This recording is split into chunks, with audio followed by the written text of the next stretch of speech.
2019년 9월 18일에 한 줄의 제보가 딱 들어옵니다. 이게 다 충격이었죠. 놀랐죠.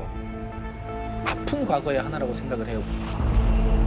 화성 모 여중 1학년 14살 김모양이 성폭행을 당하고 목이 졸려 숨진 채 발견됐습니다. 양손과 양발이 묶여 있었고 스타킹이나 속옷으로 입에 막혀 있었던 것으로 발견이 됐습니다. 학교 가서 나는 뭐 그냥 마음이 조바심이 나고 그냥. 그래서 사람 튀어나올 것 같아서 여기 밥 먹거나 여기까지 나오기도 무서워요. 이 범인을 못 잡으면 진짜 옷을 벗어야 될지도 모른다. 이런 압박감을 가졌을 가능성이 크다는 얘기입니다.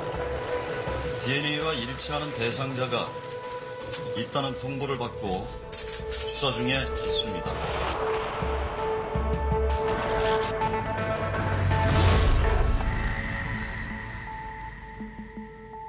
원래는 그 죽을 생각은 아니었습니다.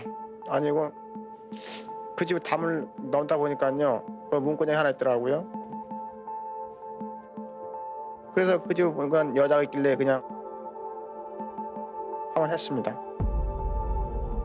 아마 그걸 자세히 보시면은 내가 어떻게 했다는 걸 생각하실 거예요.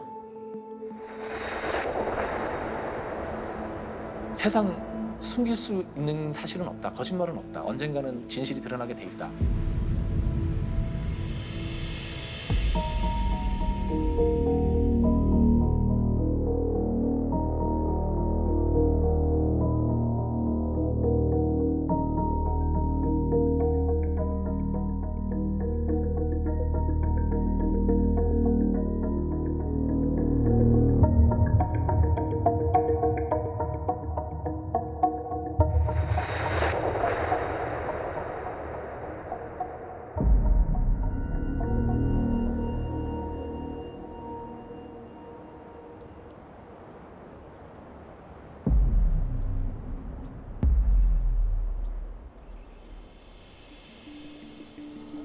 경찰은 8번째 피의자 14살 양을 살해한 혐의로 화성군 태안면에 사는 22살 윤모 씨의 구속영장을 신청했습니다. 범인은 박양을 목 졸라 살해한 뒤 폭행하고 다시 옷을 입힌 뒤 달아났습니다. 뭐 어디 길을 가다 납치된 게 아니라 자기가 있는 공간 내에서 이제 공격을 당하다 보니까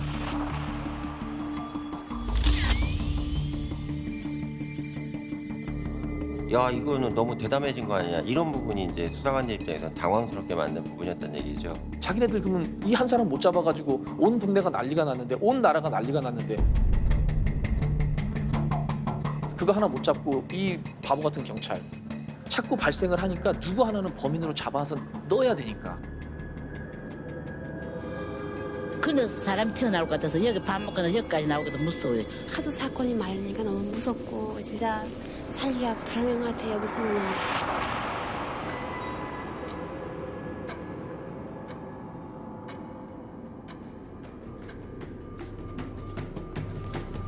이 범인을 못 잡으면 진짜 옷을 벗어야 될지도 모른다. 이런 압박감을 가졌을 가능성이 크다는 얘기입니다. 어떤 수사를 했냐면 쉽게 얘기하면 좀 비스무리한 사람, 즉 만만한 인물들을 지목하기 시작을 했고요.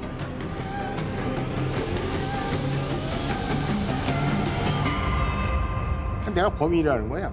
8.4 사건에. 내가 무슨 범인이냐. 어이가 없어가지고.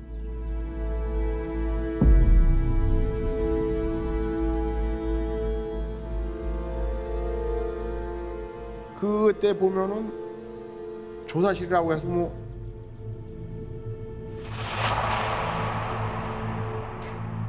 옛날에 보면 우리 일제시대 때 보면 조명 하나 있고 있잖아요. 불. 그런 거 뭐 불 몇 개 있고 의자 몇 개 있고 그게 전부 다야. 그러니까 뭔가 좀 이상해. 기분이 좀.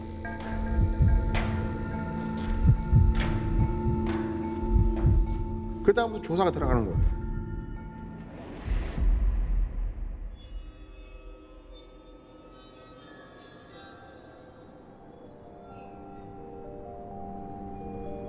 우리 시대 살 때는 참 힘들었어요.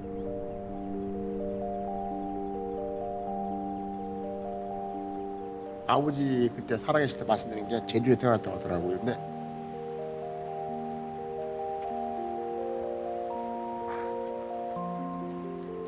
가게를 가진 거는 내가 3살 때 알았어요.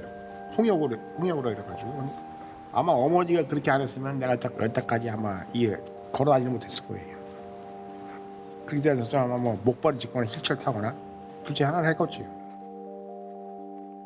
일하기 끝나고 이야기 올라갈 때 어머니가 교통사고 돌아가셨어요.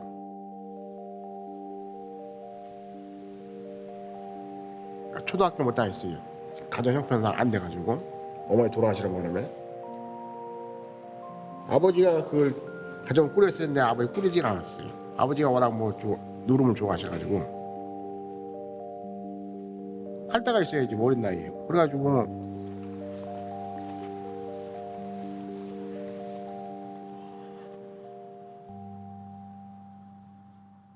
허위 자백을 하는 사람들의 특징 이런 것들을 보면 지적 장애인들 그리고는 윤 씨처럼 여러 가지 뭐 신체적인 장애나 취약 요인이 있는 사람들.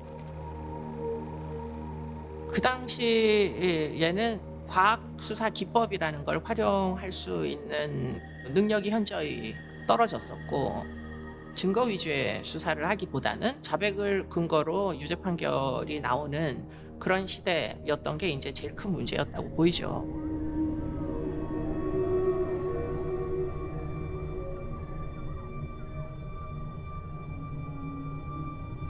자백하라는 거예요. 나보고. 난 아니다. 그러니까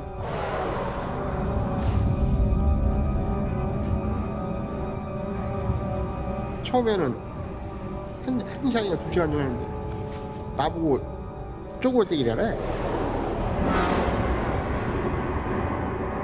아 못하겠다. 그래도 해라. 그러니까 한두 깜빡하니까 맞으니까 누가 발로 걷어차.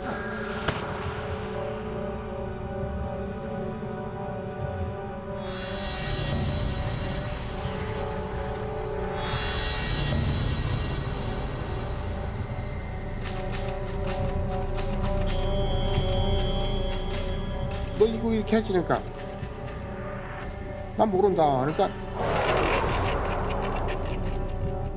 잠을 자니까 잠을 못 자게 하는 거야. 밥을 먹었는데 밥도 안 주고.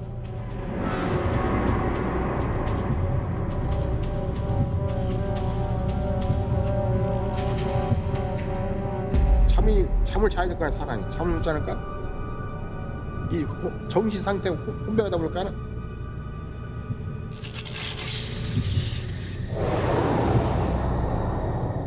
아예 죽은 게 더 편해. 그 당시 죽었으면 아무 고통이 없을 거 아니야.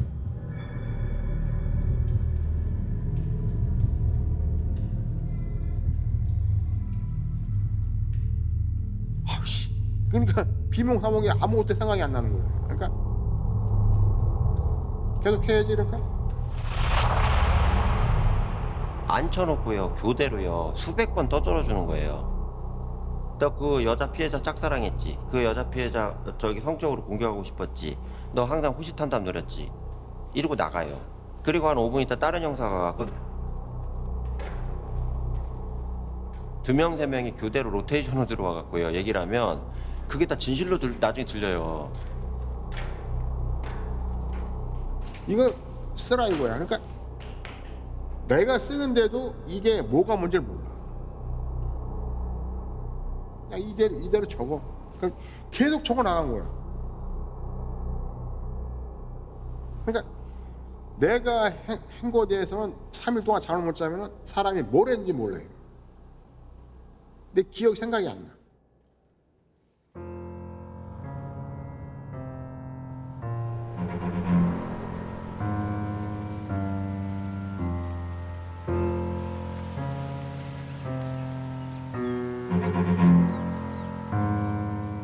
역사적인 괴를 같이 하면 우리의 아픈 과거의 하나라고 생각을 해요.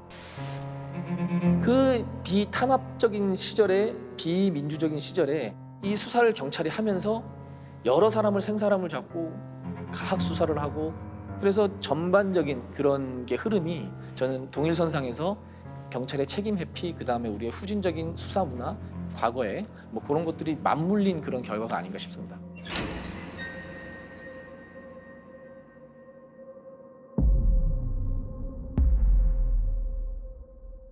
경찰서에 3일 있다 보니까는 그 뭐 기자회견이 뭔가 했는데 그냥 뭐 기자들하고 방송사하고 다 왔더라고.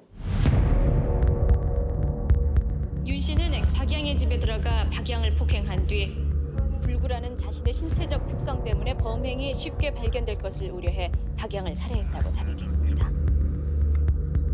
경찰관 수사관들이 언론사를 다 불렀다는 거예요. 야, 범인 잡았어. 그 당시 이제 그런 약간 언론과의 유착. 잡았어, 빨리 와서 잘해줘. 잘 봐줘. 우리 잘 열심히 해서 잡은 거야. 그 당시에는 그리고 발표 저널리즘에 해서 언론이 발표하는 대로 또는 경찰이 수사 결과 발표하는 대로 국민들이 그냥 받아들일 수밖에 없는 그런 시대적인 상황이었고, 매체라든가 온라인이라든가 이게 발전이 안 돼서 그런 상황이었어요. 그러니까 일방적인 발표 저널리즘.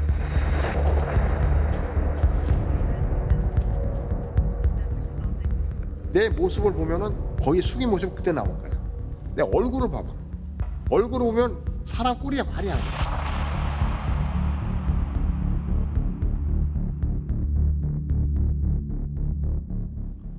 아마 그걸 자세히 보시면은 내가 어떻게 했다는 걸 생각하실 거야. 오늘은 무리한 건 없었습니다. 우발적으로 한 게 아니고요. 친구들이하고 그날 일을 마치고요 했었거든요. 근데 뭐 이렇게 놀리는 바람에요. 한참 돌아다니니까는 그 집이 딱 보이더라고요. 원래는 그 죽을 생각은 아니었습니다. 아니고 그 집에 담을 넣다 보니까요. 그 문구장이 하나 있더라고요. 그래서 그 집을 보니까 여자가 있길래 그냥 나도 몰래 낮에 뭐 일한 거 있고 뭐 욕먹는 그 기분에 그냥 한번 했습니다.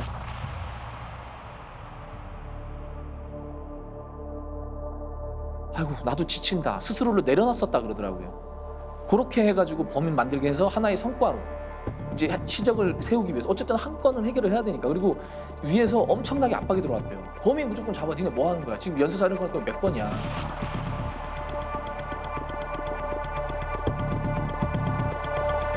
잡았던 거죠.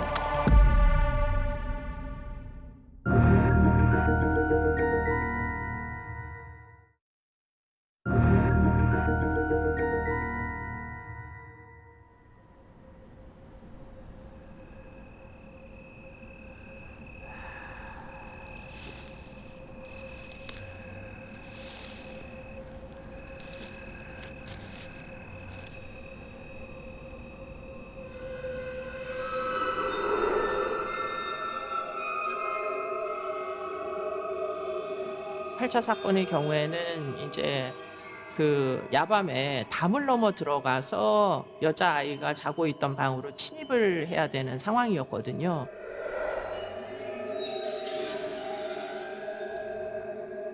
그런데 담을 넘어서 들어가서 강간살인을 했다라는 가정이었고요.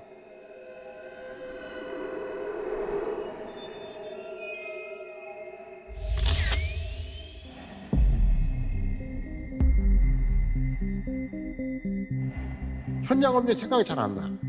나는 휴가를 차가지고 어떻게 해라는 걸 그 현장에서 보면 지금 이슈가 되는 게 담을 넘었다 안 넘었다 그게 돼요.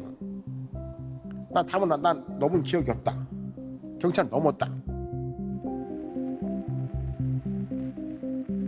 만약에 그 건장한 사람은 넘을 수는 있어. 그렇지 말해서 몸이 좋고 날렵한 사람 넘을 수 있는데 몸이 좀 둔한 사람이거나 나 같은 장애인 사람은 넘을 수 없어요. 그 슬리퍼 자국, 비가 또 많이 와가지고 이제 발자국은 잘 나오진 않았다고 하고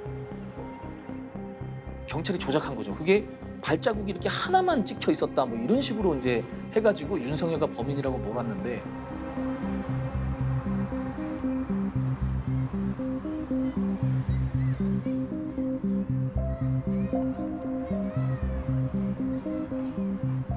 동네 애들 많이 알다 보니까는 난 알더라고. 지금 걔 내 후배들 있어요. 여동생들. 걔 후배하고 동창이더라고. 박상이라는 그 애를 모르지만은 집 아는 내가 그때 처음 들어가 본 거지.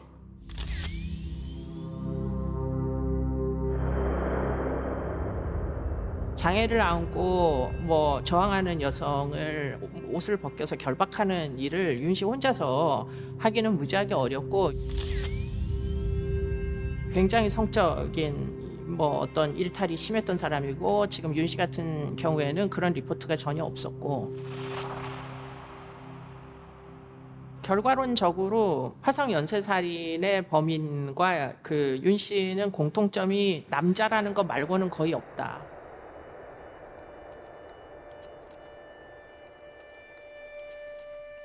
80년대는 일단은 자백 위주의 수사를 했었고요.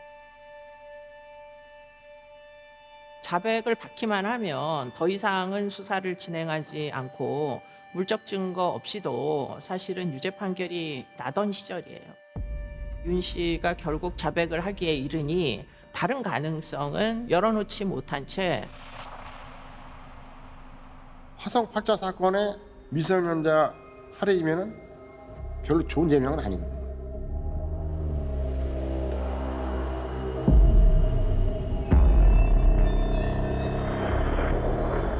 서울고등법원에서 진행되는 윤모 씨의 항소심 공판에 국민들의 이목이 집중되고 있습니다.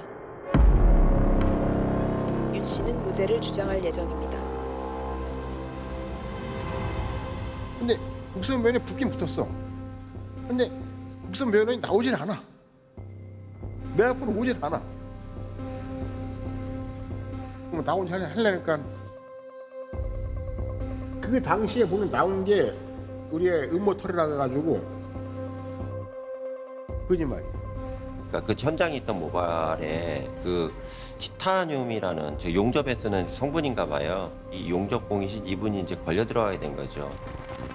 두 개의 채모가 비슷한 데다가 채모에서 채취된 혈액형이 윤 씨의 혈액형인 B형과 일치해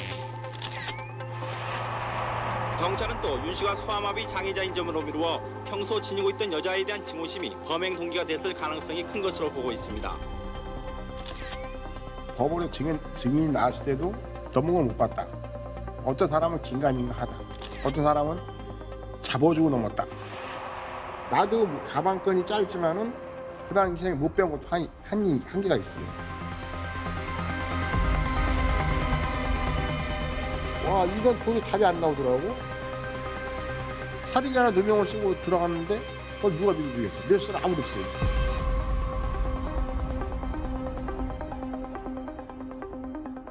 아무것도 없었어요. 자백 하나예요. 이게 좀 말이 안 되는 게 인권 국가를 지향하는 게 86년 7년도부터였거든요. 이 개헌안은 선거에 의해 국민이 직접 대통령을 뽑고 기본권을 신장하고 국민 복지를 도모하는 것 등이 그 특징입니다.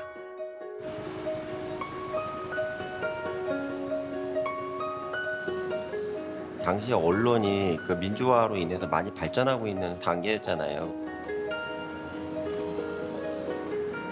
헌법이 바뀌었으니까 87년도에 자백만 가지고 유죄 못 나와요. 검사 입장에서도 자백만 해서 나왔다면 이거 형사님들 정말 미안하지만 추가 증거 해놔야지 않으면 그 공소 유지 기소하기 어렵습니다. 이렇게 얘기해야 될 거 아니에요. 이거 자체는 진짜 그 경찰 수사에서 10대 5점 중에 아니냐 저는 이렇게 지목할 정도로 아주 잘못한 수사였다 이렇게 생각한다는 얘기예요.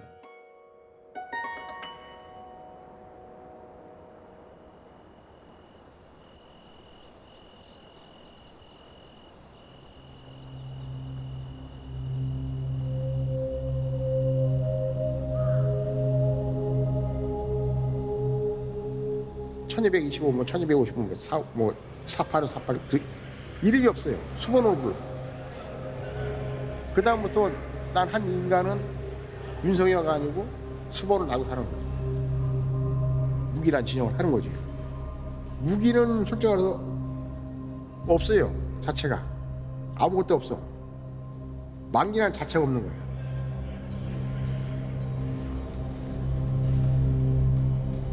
저희들은 이제 수용자들하고 이렇게 이제 인간관계잖아요. 같이 거기도 한 공간이기 때문에 그렇기 때문에 저희 교도관들은 어떤 때는 또 형으로 또 할 때도 있고 30년 가까이 교도관하고 있지만 성녀같이 이렇게 처음서부터 이렇게 무죄를 주장하는 사람은 지금껏 본 사람이 없습니다. 사실 저도 처음에는 전혀 못 믿었고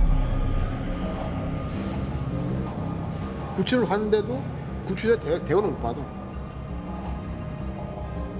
성이 안 나가지고 독방도 몇 번 불려갔었고 묵지도 뒤로도 개밥도 먹어봤고 뒤로 묶여가지고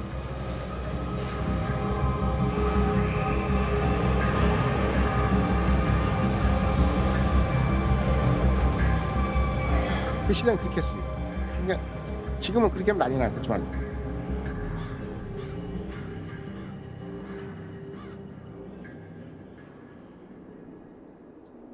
회의감이 이제 한번 왔었던 것 같아요. 이제 힘든 거, 이제 외롭고 또 그러잖아요.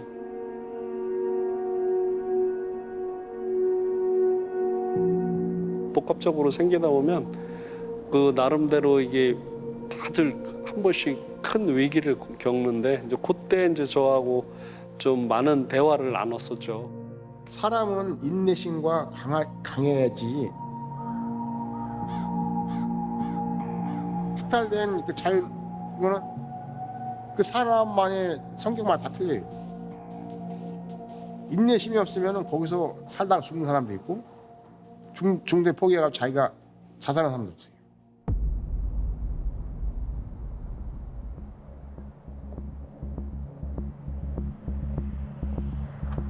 영락 없이 이제 윤 씨가 범인일 것으로 이제 모두가 생각하는 와중에 또 사건이 이제 터지게 된 거죠.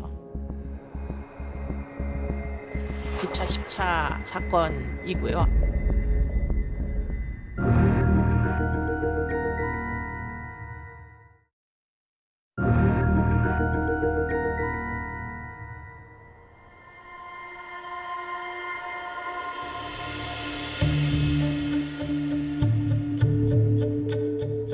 차 사건은 1990년 11월에 발생을 했는데 경기도 화성에서 이번에는 집으로 돌아가던 여자 중학생이 살해당하는 9번째 연쇄 살인 사건이 발생했습니다. 입 있는 데 조금 보이고 이 바지 여기 한쪽 허벅다리 조금 보이고 그 나머지는 그 상의 교복 상의를 이렇게 덮어놨기 때문에 확실한 게 안 보이더라고요.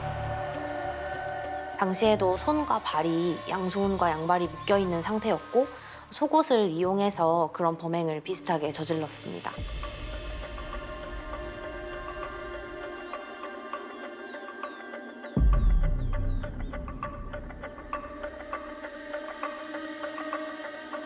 차 사건은 1991년 4월에 야산에서 60대 여성이 피해를 당했습니다.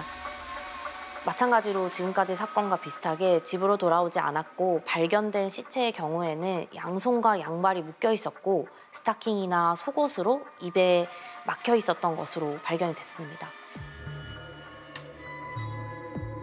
지금까지 10차까지 사건을 되돌아보면 나이대는 10대부터 20대, 60대까지 다양한 걸 알 수 있지만 모든 피해자는 여성이라는 것을 알 수 있습니다. 전부 다 이 1차부터 10차 사건이 일어났던 화성 일대와 반경 10km 이내에 있던 일이거든요.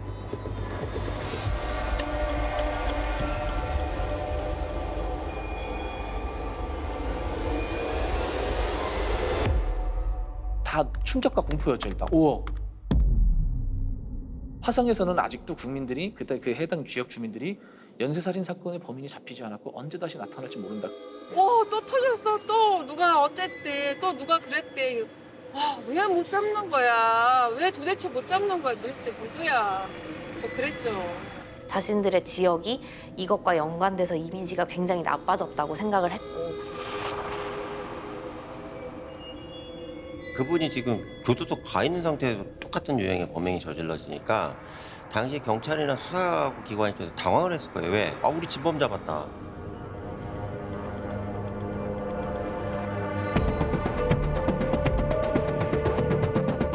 교도소에 처음 와 살았어요. 처음 와 살았는데 한 3년인가 학년 3년인데 경찰서에 왔더라고. 화성 경찰서에서. 한 5명이 등치 좋은 애들이 왔어. 뭐 아는 거 있으면 얘기하는 거 구치하고 집장 났으니까 사건이. 그러니까 거의 없어다 그랬지. 그럼 난 범인이 아닌데 그러니까 네가 범인이 아니 누구야? 그러니까 교도관을 그렇게 믿는 거지. 그래가지고 뭐 쭉 살고 있는데 일단 카피캣으로 본 거죠. 모방 범죄다. 외로웠다. 그 다음에 밤에 몰래 나가서 범행을 저질렀다. 그리고 우리는 고정관념에 젖어 있었던 거죠. 한 번 더 합리적인 의심할 그런 어떻게 보면 뭐라 해야 될까? 그런 여력이 없었던 거죠.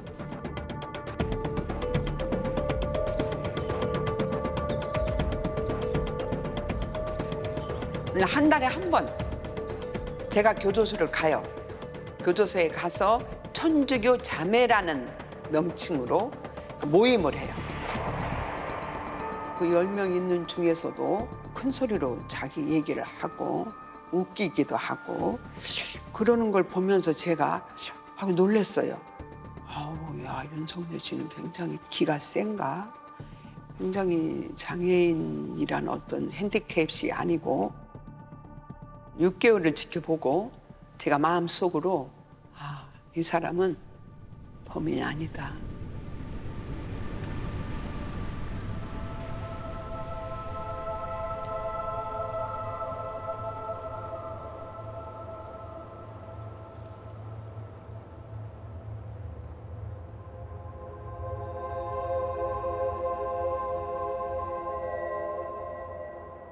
화성 지역에서 마지막으로 연쇄 살인을 하고는 그러고는 이제 사라진 거죠.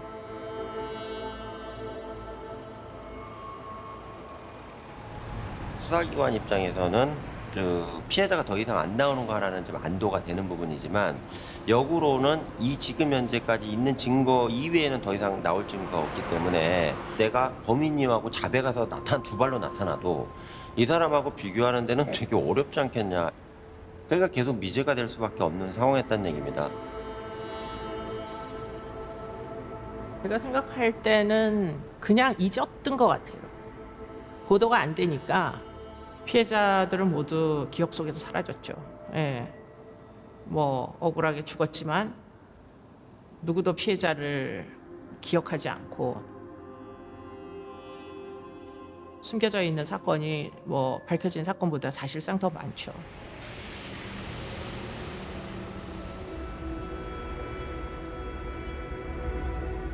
피해자로서 떳떳하게 나서기가 어려운 게 현실이죠. 지금 2021년의 한국도 그렇지만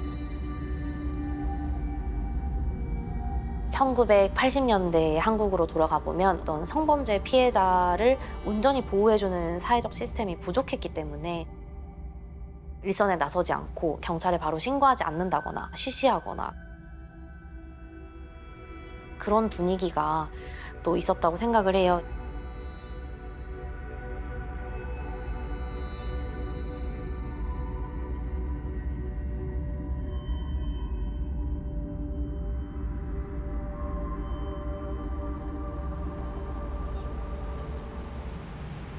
공소시효는 없어져야 되고 그럼 막 다시 그 사람은 다시 제 값을 치러야 되는데 공소시효 때문에 제 값을 못 치르고 있는 거잖아요. 그러니까 공소시효는 없어져야.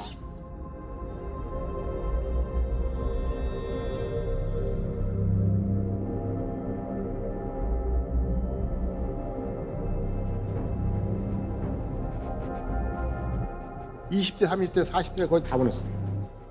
근데 솔직히 말해서 세상을 나온다는 게 참 두려웠어요. 그 시대를 보면은 사람 죽였다 그러면 한양을 못 받아요. 동네 살지를 못해요.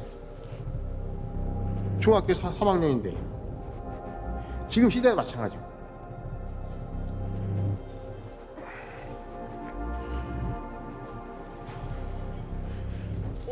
형님.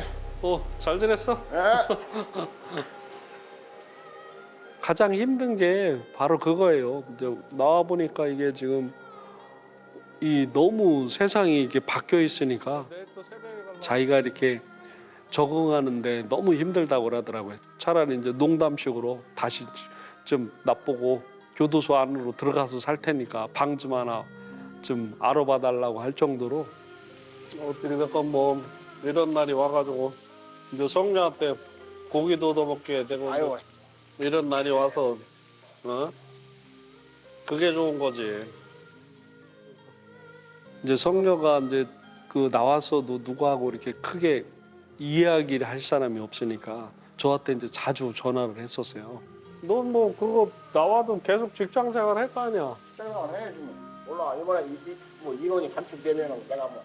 다른 얘기보다는 어머니 얘기를 좀 자주 했어요, 저한테. 자기는 이 죄를, 무죄를 밝히려고 하는 게 다른 뜻이 없다. 내가 죽었을 때 어머니를 만났을 때 내가 범죄자로 어머니를 뵌다는 게 너무나 자기는 용서할 수가 없다는 거야, 자기 자신을. 내가 죽었을 때 어머니를 만났을 때 어머니 앞에서 떳떳하고 싶어서 내가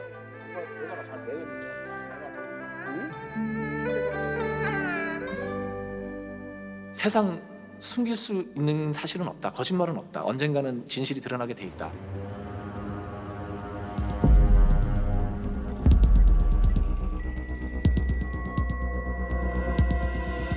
(2019년 9월 18일에) 한 줄의 제보가 딱 들어옵니다.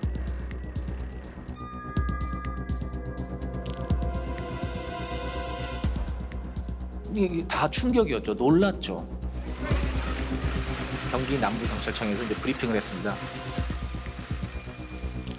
현재까지 3건의 현장 증거물에서 검출된 DNA와 일치하는 대상자가 있다는 통보를 받고 수사 중에 있습니다. 그러니까 일단은 그 경찰청에서 최근에 이제 기술이 하나 또 2020년 전후로 해서 작년, 재작년, 19년, 20년 전후로 해서 신기술이 하나 개발이 됐어요. 뭐냐면 파편 DNA, 즉 유전자가 훼손이 돼갖고 복원하는 기술이 개발이 된 거예요. 현장 증거물 일부를 국과수에 DNA 감정 의뢰하였습니다. 오랜 기간 동안 사건을 해결하지 못해 당시 사건의 피해자와 유족분들께 심심한 애도의 말씀을 드리며 국민 여러분께도 송구스럽게 생각합니다. 제 기자로서의 느낌, 부끄러우니까. 국민들의 시각은 너 이거 아직도 못 찾고 뭐 했어? 30년 동안 도대체 뭘 했던 거야?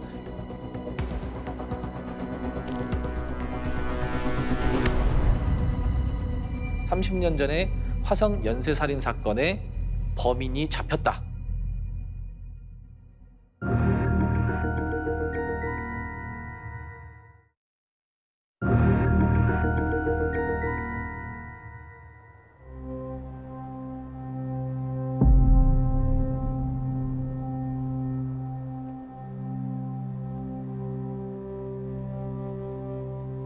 화성 살인 사건에 새로운 유력 용의자가 나타났습니다.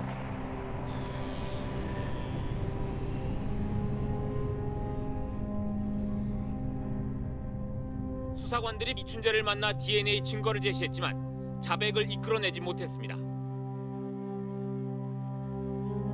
부산교도소에 수감 중인 50대 남성 이춘재인 것으로 확인됐습니다.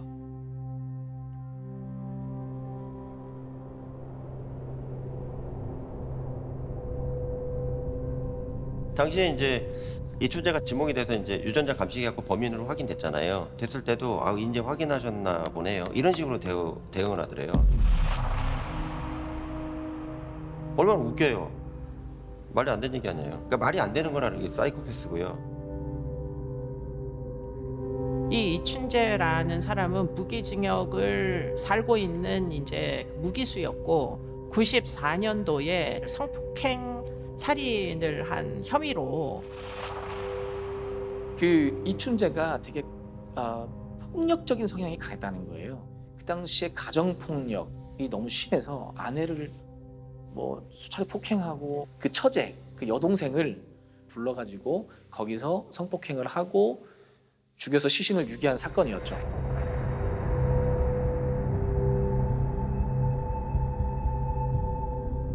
프로파일러가 처음에 이제 이춘재를 들어가서 면담하는 과정에서는 라포 형성이 돼야 되잖아요. 라포 형성. 이게 이렇게 신뢰감이 쌓여야지 이제 진술을 하고 솔직한 얘기를 해주는데 참 그때도 좀 놀라웠던 게 그냥 보통 사람 같았대요. 그러니까 키도 170도 안 되고 작고 그리고 우리가 몽타주 나왔던 거 그리고 사진 공개된 거 젊었을 때 사진과 비슷한데 머리만 희끗희끗하고 피부만 조금 이렇게 축 처진.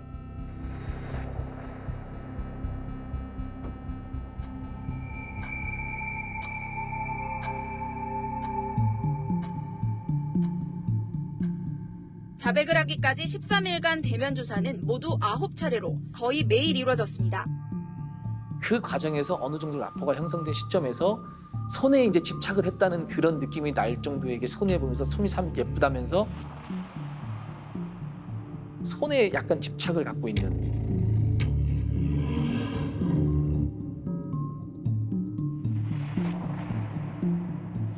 이춘재 입장에서 보면 심지어 젊은 여성이 주기적으로 본인을 찾아와가지고 사건을 한 개씩 털어놓을 때마다 왠지 그 프로파일러와의 인간관계는 더 끈끈해지는 이런 느낌을 즐겼던 거 아니냐. 굉장히 자세하게 그림까지 그려가면서 예를 들면 8차 사건, 이윤성 씨가 범인으로 잡혔던 8차 사건에 그 집 구조라든가 이런 걸 거의 완벽하게 그려냈다고 그러더라고요.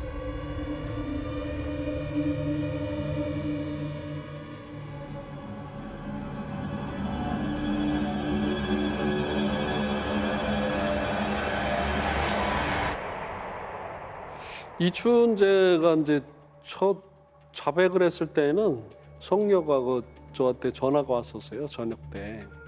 성녀 첫 마디가 또 그거였어요. 형님 좀 재심 좀 알아봐 달라. 그래서 그다음부터 나는 악몽에 시달리는 거지. 그렇게 나오고 나서 이춘재가 했다니까 기자들이 냄새 맡을 거 아니에요. 언론사들이. 근데 공개 안 했지. 나는 불안한 거야. 내 얘기 나올까 봐. 30년 전에 언론사가 뭐 했는지 모르겠어. 솔직히 말해서. 그 당시에 기사를 잘못 내가지고 20년 살았는데 그 당시 언론사 뭐 했습니까? 그 고통을 안 겪은 사람 몰라요. 가족들만 하지.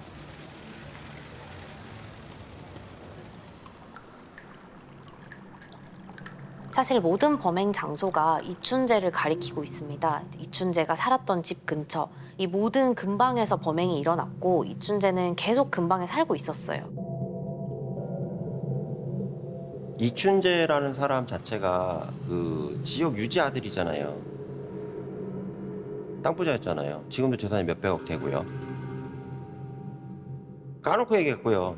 지역에서 뭐 건실하게 사는 부유층 자제나 이런 분들에 대해서는 집중적으로 안 파지 않았겠냐. 실제로 이춘재가 용의선상에 올라간 적이 있다고 해요. 그래서 경찰에 조사도 받았는데 빠져나왔겠죠. B형 남자를 찾는다라는 건 거의 공공연한 사실처럼 돼서 본인은 혈액형이 O형이기 때문에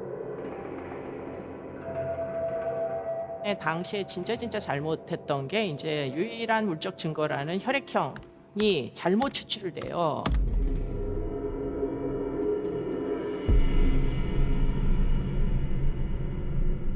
눈앞에서 거의 놓친 거라고 봐도 되는데요.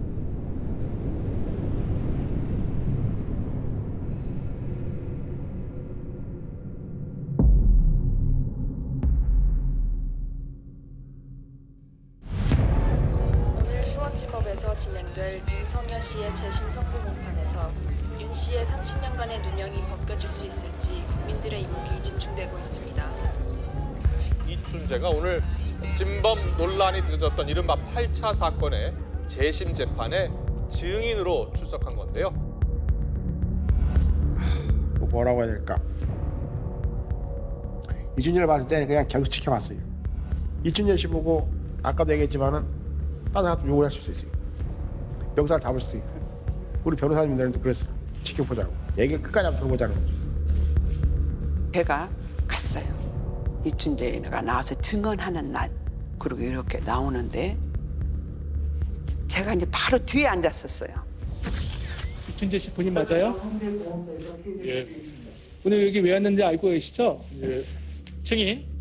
증인은 화성 연쇄살인 사건의 진범 맞습니까? 예, 맞습니다.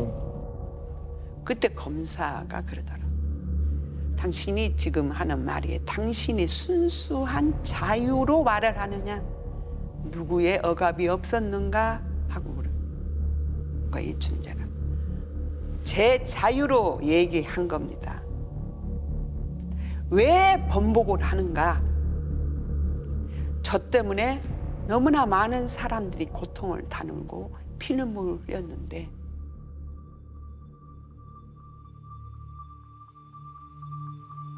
왜 내가 저지른 행위를 저 사람한테 업적으로 씌워? 내가 한 거면 내가 한 걸로 인정해줘야지. 사이코패스 이렇게 생각하거든요.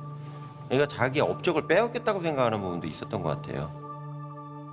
이 사건이 다른 사건들과 다른 특이점이 있습니까? 실내에서 일어난 거. 다른 건 다 실외에서 일어난 거지만 예, 그렇습니다. 범행 장소는 어디입니까? 저희 집 근방입니다. 100m 약간 안 되는 거보다. 이춘재는 자기가 대문 열고 들어갔다 그랬어요. 대문이 열려 있다 그랬어 그 당시. 그 얘기 법정에 나와서 그런 얘기를 하더라고. 그래가지고 내가 탑을 안 넘어갔다는 걸 증명해낸 거고. 피해자의 집은 어떻게 들어갔어요? 대문이 조금 열려 있어가지고 그냥 문으로 들어갔습니다. 그 다음 재판 때 이제 마지막 결정 땅땅하는 날 제가 갔죠. 재판장이 무죄가 된 모든 것을 몇 장을 읽더라고요. 수사기관이 다음에 제출된 증거를 오르는데 법원이 발견하게 됐어요. 결국 제 번째 판결이 선고되었고 그럼 피고인에게 판결 증거를 선고하도록 하겠습니다. 피고인 잠시 일어나 주시겠어요? 내가 어떤 생각을 한다는 걸 못해요. 그럼 뭐 긴장 안 할 수도 없는 거고. 만약에 여기서 무죄가 안 나오고 뭐가 나온다 그러면 난 또 다시 시작해야 되니까. 피고인은 무죄. 이상 재심 재판 마치도록 하겠습니다. 무죄하고 땅땅땅. 처음에 모르겠어요.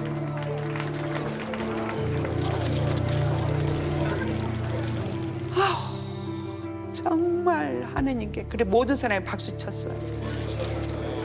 꽃다발도 주고 포옹도 해주고 저도 뭐 진짜 너무 기뻤죠. 제 일처럼. 저 같은 사람이 안 나오길 바라는 뿐이고 모든 이 공정한 재판이 이루어졌으면 하는 제 바람입니다. 이상입니다. 고맙습니다. 윤석열아, 원장님 이제는 한이 없는데 이제 죽어서 우리 어머니를 만날 수 있어서요. 너무 행복해요.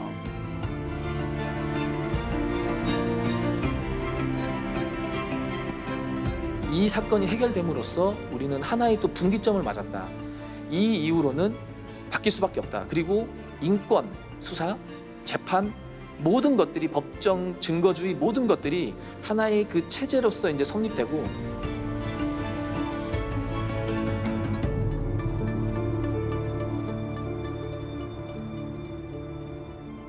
이거는 누구 탓이라고 할 수 없고 그 시대의 탓이라고 봐야 돼. 그 시대 탓을 해.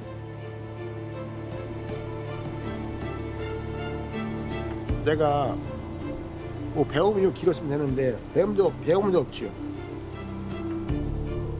뭐 돈이라도 많이 있으면 돈이라도 써가지고 어떻게 해보겠지만 뭐 백이라도 있으면 뭐 공권력이라도 행사라도 어디 해보겠는데 아무것도 없다 보니까는 뭐